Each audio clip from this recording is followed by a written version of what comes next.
I hate it when she answers my question with a question.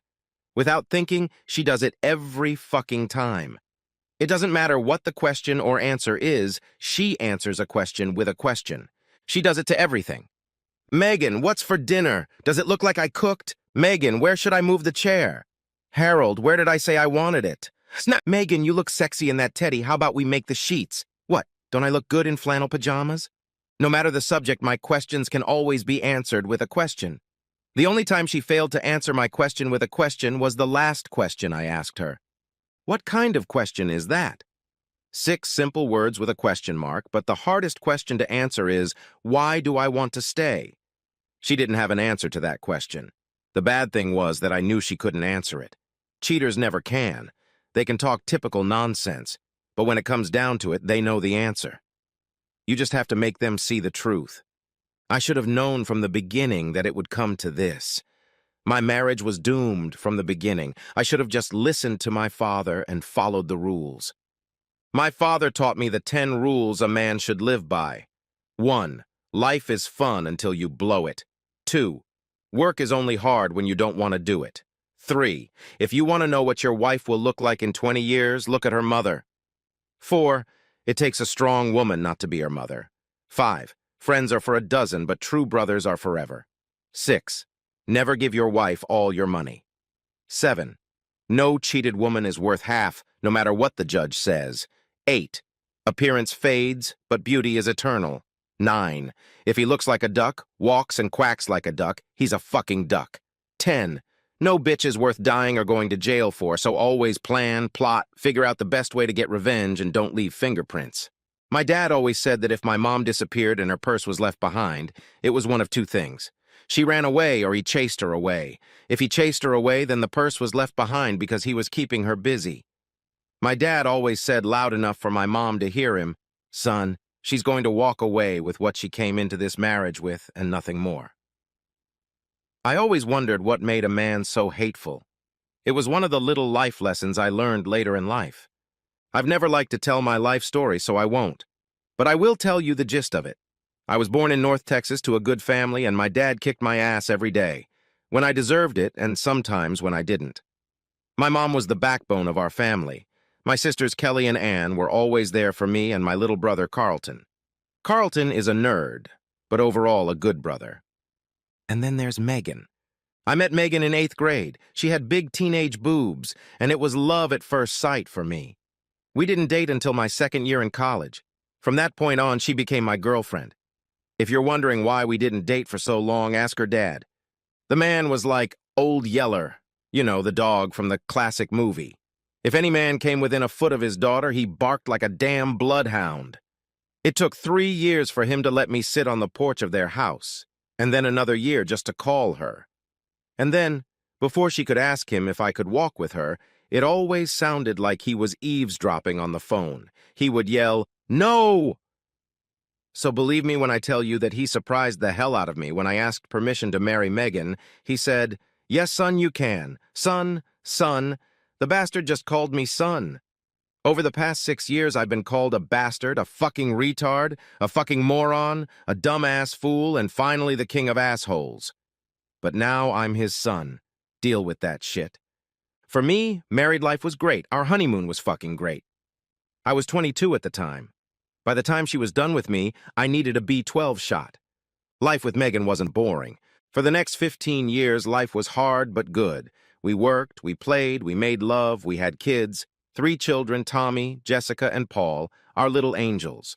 For those who don't have kids, I will tell you that kids have a built-in pussy radar. Anytime I or Miss is in a mood and things are getting close to breaking up, their radar goes off. More often than not, I've only managed to get one breast out of her bra before the knock on the door sounds. I can't count the number of times I had to go to the hospital for a 4-hour erection. It wasn't until our 25th year that things took a turn for the worse. The only thing that kept me from leaving the country was the kids. 2 of the 3 children had left home, and the 3rd was on his way out. Tommy was attending Florida State University. Jessica was attending UT Knoxville, and Paul had just graduated and was about to head to Gainesville to become a Gator. But, being a man-child, he just had to party heartily on his last night at home. Paul acted like a jackass and tried to drive home drunk. He hit a pole and ended up in the hospital. He was in critical condition. Megan and I rushed to the hospital. His spleen had been removed. His lung was damaged and he needed a kidney. His kidney was damaged and he needed a donor immediately. The doctor asked if he could do a blood test to see if I was a match. Megan looked at us strangely as if trying to figure something out. Then she said, "Shit, shit, shit, you don't have to worry, he's not Paul's father." I stepped back and looked at her. I wanted to grab her, but the doctor stopped me and told me not to do it now. I asked her what the hell she was talking about. The doctor said she needed to bring her father here to save Paul. I turned and walked away. Then I stopped, turned around, dropped my wedding ring on the floor, and walked into the room to see Paul. I couldn't even think about the fact that he wasn't my son at this point. I just wanted him to get the help he needed. When Megan and the doctor entered the room, I turned and walked out. The doctor grabbed my hand and told me I had to stay, because Paul needed both of us right now, so I stayed. Later that night, Paul's father came in. About an hour later, my brother Carlton showed up. I was about to tell him what was going on when I suddenly saw that blood had been drawn. Paul's father was Megan's brother-in-law, my brother Carlton. Then he, the doctor, and Megan left the room. I got the answer. Carlton came in trying to explain what had happened. I left the room. It was too complicated for me. When I got out to the waiting area, Carlton's wife Abby was sitting with her head in her hands, crying. I didn't know what she was crying about, Paul or what she had learned about Carlton and Megan. Either way, it didn't matter. Both were bloody problems. The doctor came over and asked if he could talk to me. He told me I had to be courageous and be there for Paul and Megan. They would need me. I asked him, how do I do that? You're such a big damn man. Tell me, how can I be around this slut? Did she just tell me my son is my nephew? She's been sleeping with my brother for who knows how long. But we know at least 18 years because Paul is his son. And what am I supposed to do with Carlton? I can't call him my brother anymore. What kind of brother would sleep with his brother's wife and leave him to raise the kids? But since you're a doctor, maybe you can offer me something. Maybe you can get me some whore spotting glasses. Do they have a pill after an affair to erase that whore and my brother from my life? Maybe you know a way to erase the whore from my memory? I thought I didn't. So get away from me and try to fix Paul. You can't help my marriage or my life. Doc shook his head, then turned around and walked back to Paul's room. I walked over to Abby and asked what Carlton had told her. She said that all 3 of my children were his. Carlton said that Megan had told him that I was infertile. This was new to me. How would she know? I had only been in the hospital for one thing, and I was 10 years old at the time. Something was going on, and I needed to find answers. As early as 11:30 a.m., the doctor told us that Paul was going to be fine. Carlton's kidney was a perfect match. I was headed for the exit when Megan and the doctor ran up to me just as the door was closing. Megan wanted to grab me, but the doctor stopped her. I would have spit in her face. Megan asked where I was going. What about our son Paul? I got a laugh. Our son? I turned around and walked away. I got home around 2:30 that afternoon, stopping by Home Depot to pick up a couple sets of locks. I changed the locks on the house, then I started packing Megan's clothes. I had time to pack 4 bags before the first phone call rang.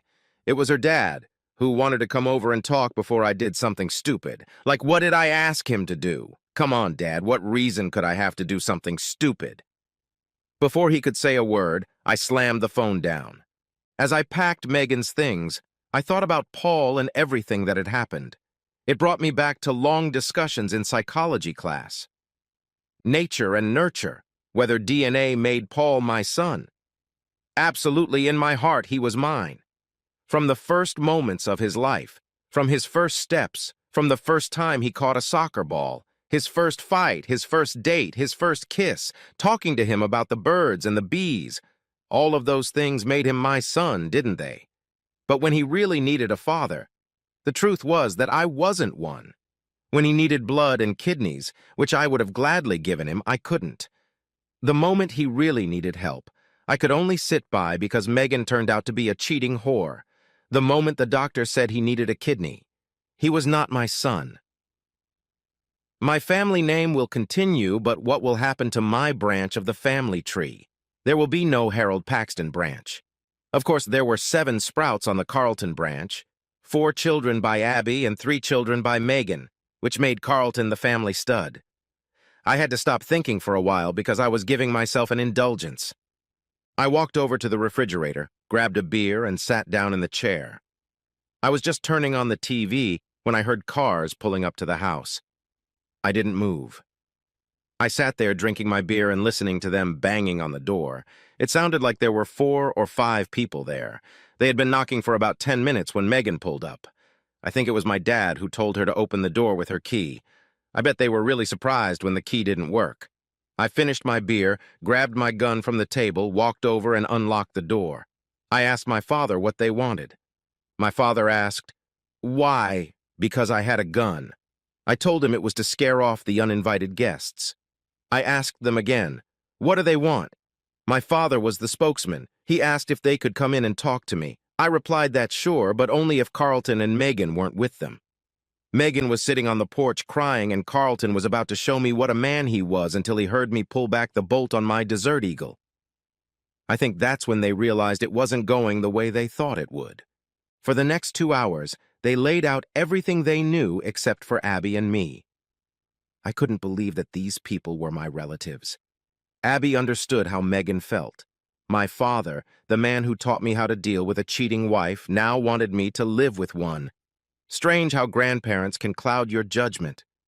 Son, she did what she had to do to give you the family you wanted. You need to calm down and understand how Megan felt. I didn't understand, and I wasn't going to. I was done. Screw them all. I will never understand why a woman who wants a child has to go and make love to achieve her goal. Is there any difference for a man who wants a child with his wife only to find out she can't give it to him? Oops, I forgot that only women are allowed to cheat under these rules. It seems only another woman can understand what it's like to not be able to have a child.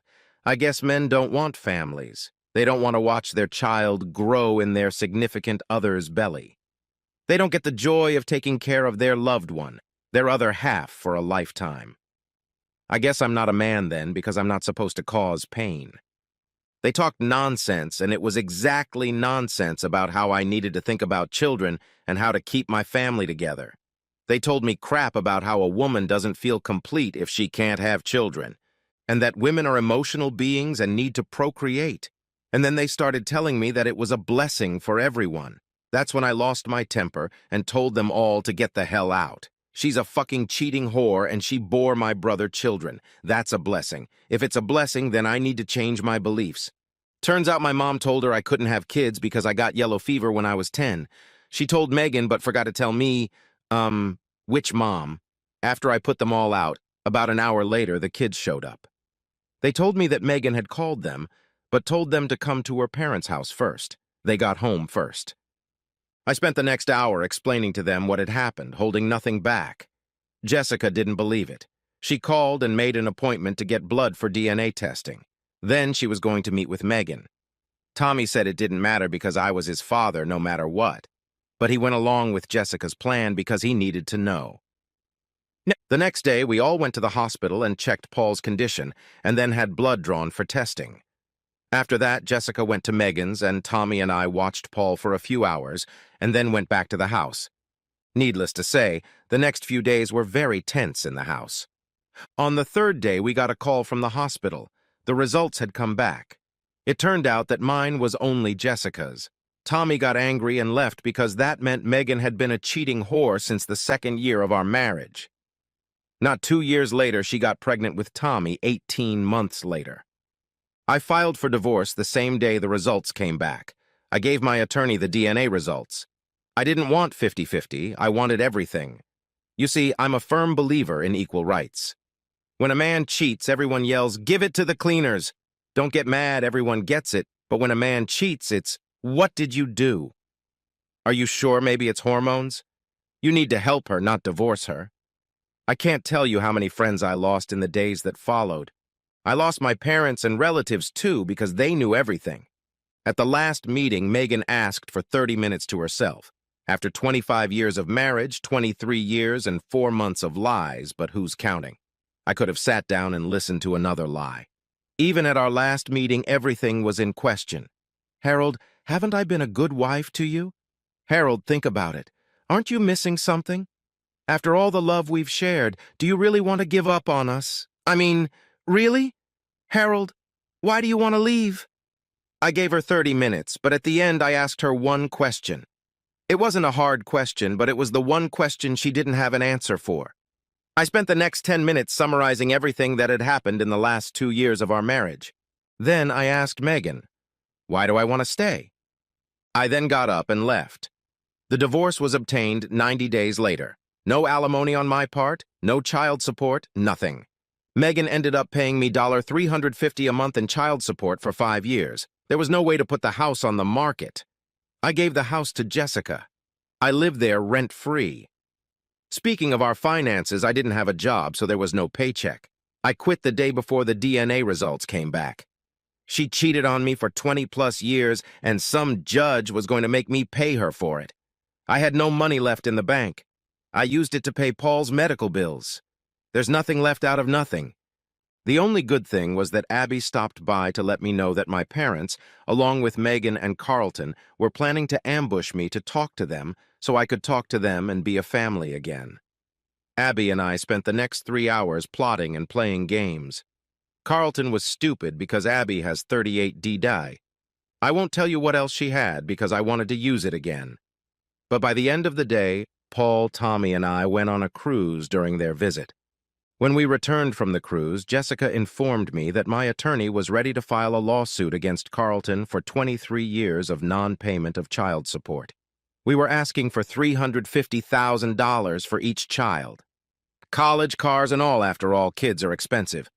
As soon as the suit was filed, Abby filed for divorce. I didn't adopt Paul or Tommy. They didn't want me to. They knew I was a father, if not by blood, then by love, to be there for them. Paul said he couldn't make me a real cuckold just because his mother was a hellcat and he wasn't. Tommy agreed. It's been 10 years, I'm 62, I have kids 5 and 10 years old. My wife, Abby, is 52. Yes, I said to Abby, I'll never admit it, but I like spending Carlton alimony on nice things for my kids, and no, I didn't marry Abby for revenge. I'm not the least bit offended that our relationship is spilling out in Carlton's face. Megan told Jessica that she would wait until the end of time and get me back someday. Even Jessica laughs at that. My parents punch holes in Jessica and Abby's ears. Please let Harold come to us. We'll be dead soon, and he'll hate himself for not being here. Hating myself for missing out on the lives of those who wanted to deceive me by calling themselves my loved ones is unlikely. I'll consider forgiving them on my deathbed. But that's unlikely. After all, they are 80 and 82. Plus, they have Carlton. I have to go. The kids are staying the night with Jessica and Paul. I've been waiting 30 minutes for Abby to get back. She went to put them in the car. If I still have that burning incentive 4 hours from now, screw the emergency room, call the coroner.